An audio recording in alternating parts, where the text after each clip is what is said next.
Welcome back to my little corner of the audio world. Hi, I'm Casey, your bipolar hostess with the mostest anxiety, and I am back with another snack-sized visit from my little corner of the world to yours. Grab your snack, your fun drink, and don't forget your water. It is too darn hot in too many corners of the world out there to be neglecting your water intake. Get you something cozy. If you're listening from Australia, like I know at least one of y'all are, it's winter in your corner of the world, right? Does it get chilly? I'm sorry, it's chilly in areas there. I know. I've seen Miss Fisher's winter Christmas in July episode. They had snow. It's punchy in the face, hot around here. You open that door and you get a blast of just heat. Hot oven breath. It is hot. In summer, really, it's only just getting started. It's beginning of August? What? July around here has been record-breakingly hot, and it's usually just the warm-up act to August. I've been spending my mornings getting acclimatized to the heat and watching the sunrise and morning traffic, which this time of year, it's the nesting egrets and cranes heading out for their morning constitutionals. The youngins are starting to fledge, and before I know it, they'll start flying off for good until next year, and I'll know for sure the weather is cooling off soon. After so many years of doing this, taking a few minutes each day just to be present with what's going on around me, I feel like I've learned to appreciate this time of year more than ever. My Aries nature had me raging against the annoyance and limitations of the heat. I used to hate this time of year. But this routine has really shown me how to adapt by following the lead nature has presented. Get up early, move with purpose, stay hydrated, keep an eye on the sunrise, and you'll know how long till the season is over. I recently realized my sunrise has moved across my horizon since the summer solstice, and we're halfway to the autumnal equinox around here, and that makes me so happy. I love it so much. Another thing that's brought me joy during this season of heat has been the returning of spending more time in the water. Maybe it's because I'm an Aries, but water activities are not the first thing that comes to mind for when I'm asked for, to think of things to do. Don't know why. Every time I'm reminded water is a thing, I'm like, oh yeah. That's probably why I hadn't thought much about attending this summer's Witches Ball event, the Conclave of the Kraken. Okay, that and the anxiety about being in a swimsuit at a public event. It was a pool party. I wasn't sure if I was ready to overcome that particular fear just yet. However, I am so grateful a schedule conflict opened up a couple of tickets for my husband and I to be able to attend the event after all. About a week before the event, found out, hey, can you go? Yes, we can. It was held at the Lux Hotel in Arlington, Texas, hosted by Sleeping Dragons Productions, who've hosted the previous Witches Balls that I've attended that I may have mentioned before, and you can see videos of over on my YouTube's channel, Casey's Corner. We got an invite the week before the event, and I'm so proud of myself for saying yes and for making that Circe the Sea Witch costume, that piecing it together in limited amount of time. My husband, he was perfectly happy rocking a beach bum Odysseus look that he put together from pieces he previously wore as part of his Viking kit. Threw that together in about an hour before the event. Me, I was feverishly stitching and crafting for a week. You can also check out that whole process, by the by, over on my Instagrams, in the Reels. Check that out. Seeing him swimming around and then joining him in that pool and enjoying that night reminded me of all the times we used to spend every spare moment of summer in a lake or pool.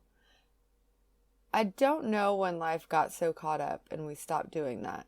I think perhaps somewhere between raising 3 boys and both of us working and our schedules becoming so conflicted, and for sure with all the lockdowns and quarantines of 2020, I know we absolutely stopped going places.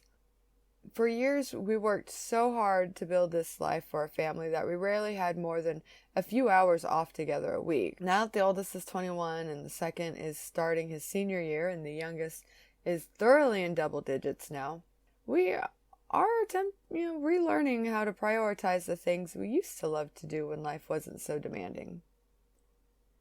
Swimming around in that pool together unlocked core memories. In fact, our first date was a family day, him joining me and my kids for a day at the swimming pool. Chaperoned by my father, oddly enough. Anyways, we've spent a lot of days since that pool party taking day trips down to our favorite spot for cliff jumping and crab crawling, Lake Whitney. By crab crawling, I mean watching my cancer son husband scuttle around the shoreline with the kids, showing off how cool the freshwater crabs are as they search for the largest and smallest they can find. I'll miss this once the weather turns again. I'm trying to savor it while it lasts. School's starting again in my neck of the woods, reminding me that that summer is coming to an end sooner than ever. The kids will be going back earlier, and my oldest is starting his final year. They will be starting a 4-day school week this year, so maybe our lake trips aren't completely over yet. Perhaps we may be able to work that out. While I worry about them and the heat on the school bus starting this early, I am a little excited to be getting back to the routine of the school year, especially since it's yet another reminder we are steadily marching towards fall. And one of my favorite traditions to do on the first day of school is to kick everybody out of the house and get it all cleaned. It's my version of spring cleaning, and I have not been able to do that in years. Fun fact, the kids' first day of school was this week, and I did do that. It was a blast. Oh, and you know what else reminds me that fall is promised one day? The preparations for the fall festival season has officially begun. I got Segway skills too, Charlie. Eat your heart out. I'm sorry, you're still the Segway queen. My bad. Vendor and volunteer signups has begun for the DFW Pagan Unity Fest. We set up a new Facebook community this year to help everyone organize, and so be sure to check that out if you're planning on attending. I'm also going to be teaching a class this year, one that I will be debuting at Anahata's Purpose. Take that, Charlie. I'm now the queen. Sorry, I didn't mean that. You will always be queen. I am so excited to announce that I will be returning to the Anahata's Purpose Wellness Retreat and Festival in Spring City, Pennsylvania. And this year I will be facilitating a class called From Fear to Power, Snake Magic. Can you believe it? Me? Teaching a class about snakes? What? No, even more surprising for reals is me teaching a class in front of people my own age. My peers, the scariest kind of people. Color me impressed. If you want to follow along with some behind-the-scenes vlogs and blogs and other exclusive content, be sure to check out my new traveler membership tier over on my ko-fi.com/Casey's Corner. When I received a mental health diagnosis that comes with a disability label with no cure in sight, I saw my dreams crash around me in the wreckage of that life I'd built in my manic depressed way of existing. I had to leave that life. I had to make changes. I had to go to therapy and go to job training and decide that I wanted to build a stable life and lean into the friendships that I had and leave old friendships that were no longer benefiting me. And it turns out one of those friendships that was benefiting me the most, he's now my husband. He was one of my best friends through all those years. And 17 years after receiving that diagnosis, 7 years after applying all those things that I learned, after I felt secure enough to be able to apply all those things that I learned to focus on my social skills and start overcoming all those fears, I now see my dreams as possible again. Definitely not in the way I thought they would, but in so many ways, so much better than I dared to dream. Childhood Casey never would have thought her crush would, crush back. And now he calls me wife. I never dared to dream so big that a little, pool date all those years ago would lead to us realizing, hey, yeah, we really could build this family and build some sort of stable life together. And he reminds me I'm so much more than I ever gave myself credit for. The steady base his love and friendship provides has allowed me the security and stability to heal And that's gotten me this far. I don't think I could have applied all that I learned in therapy without him as my partner in life. This past July may have been the 15-year anniversary of our first date, and that's got me feeling extra nostalgic and sappy. Ryan, I love you. We've built a life neither of us saw coming, and it's pretty darn great. I was crying earlier after picking up my son's yearbook and realizing he's living the dream we literally had when we began to build this life together. He was 2 years old when we had that first family date at the pool. When we finally decided to get together, we wanted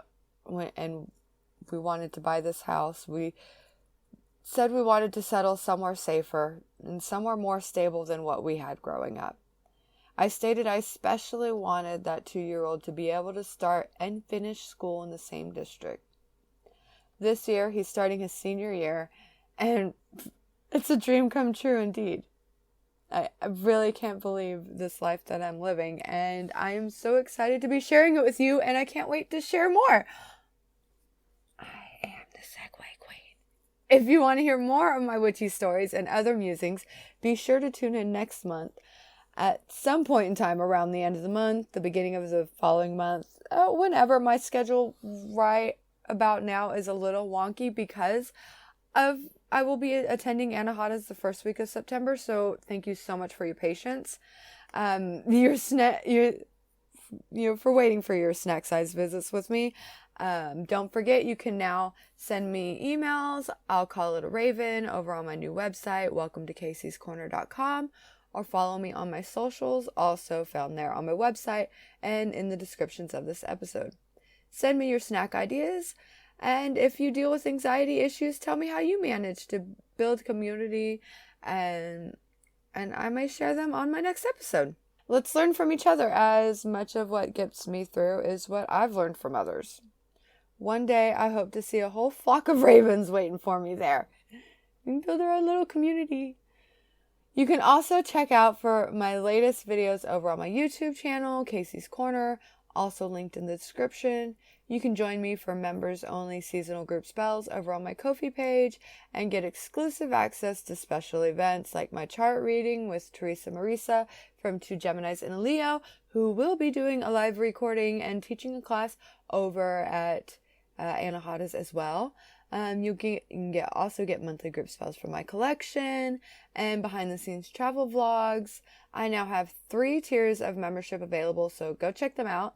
You can also check out my Ko-fi shop, open to members and non-members alike. I hope you've enjoyed your snack. Y'all have a great month. Get you some water, stay hydrated. And I'll meet you right here, same witch time, same witch channel next month. If you've enjoyed your little break with me, consider leaving a review or rating to help me grow. And of course, be sure to subscribe and share. Thank you so much for spending this time with me. Love you. Bye-bye.